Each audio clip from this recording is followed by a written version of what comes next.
very much for that very kind introduction. Hello, conference. I want to start with just one headline. The European election results in this city.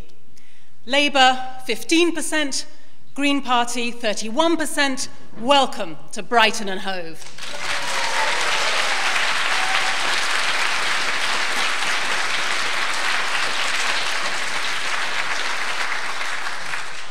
Welcome to you all, and particularly to those of you for whom this is your first conference. Brighton and Hove really is a very special place to be. Not only did we, the Greens, come first in this city during the recent European elections, with almost 6,000 votes more than the Tories, more than double the number of votes of Labour, but just a few short weeks later, we fought a council by-election here in Hove. And Alex Phillips achieved a stunning victory as we leapt from third place in 2007 to win with an emphatic majority over the Conservatives. Now, this gives us our first foothold in Hove, and joy, it's the first time the party has taken a seat from the Conservatives in this city.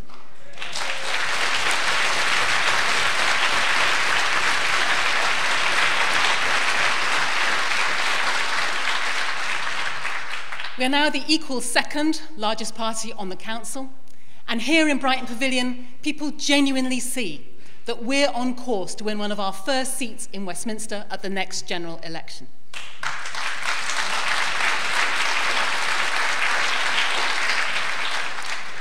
You know, it seems such a short time since our spring conference in Blackpool, but in fact a lot has changed. Back then, the commentators and pundits were getting ready to write us off. They'd made up their minds that in a recession, the Green Party would struggle. People don't vote Green in a recession, we were told. The planet is a luxury, they sneered, like organic kiwi fruit. Well, we've nailed that lie once and for all. In the European elections in June, we increased our share of the vote by more than any other party, up by 44%. It was deeply frustrating that this didn't translate into more seats, particularly when we came so agonisingly close to beating Nick Griffin in the North-West. Peter Craney ran a superb campaign.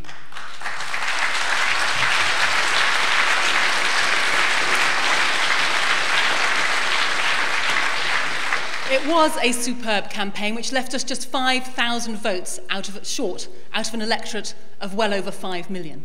Now, no one could have fought with more passion or decency than Peter. And it's now up to all of us to build on the foundations that have been laid and ensure that we make even more progress, that we continue to work with people across the North-West to say no to the grotesque parody of politics served up by the BNP. But as I've said before, we mustn't let our commitment and ambition and sense of responsibility cloud what we have achieved. More than 1 million people voted for the Green Party in June. 1 million people who responded to our policies and our candidates, and perhaps above all to our values.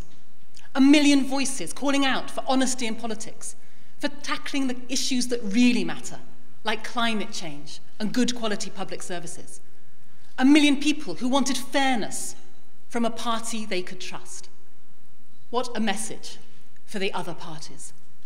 I remember vividly at my European election count in Southampton, that wonderful moment of realising that we'd knocked Labour into 5th place, that New Labour, with all its money and influence, could be beaten.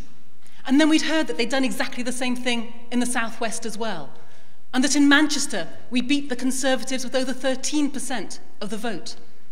In Norwich, we won 25% of the vote, ahead of all the other parties, firmly cementing Adrian Ramsay's bid to win the Norwich South seat at the next general election.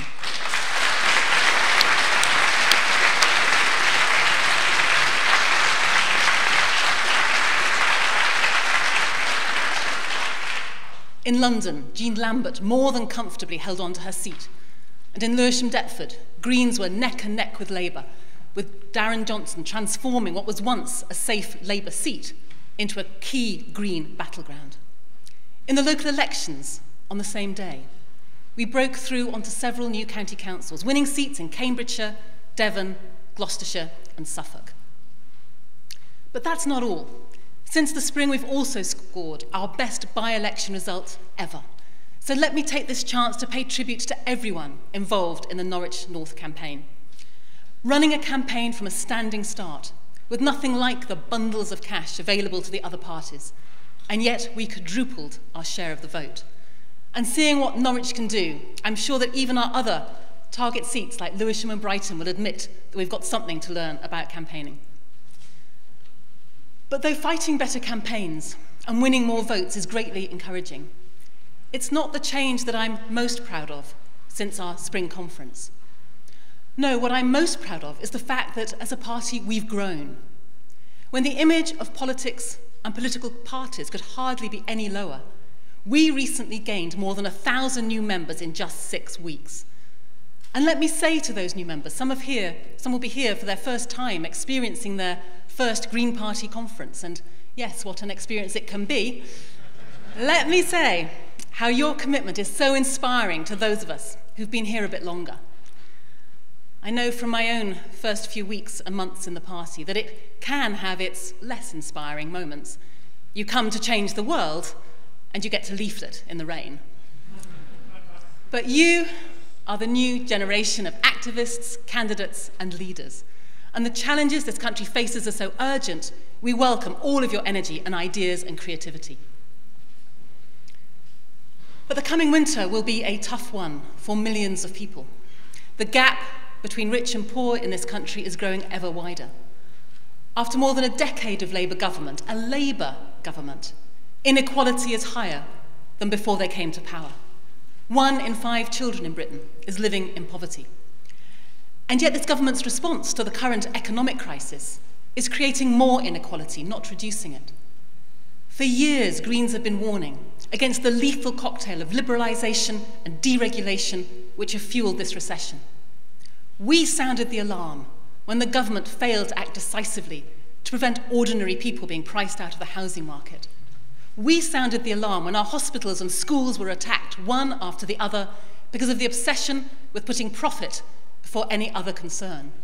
And we sounded the alarm when hedge funds, currency speculation, and all manner of other financial dodges were used in a massive gamble with our financial future.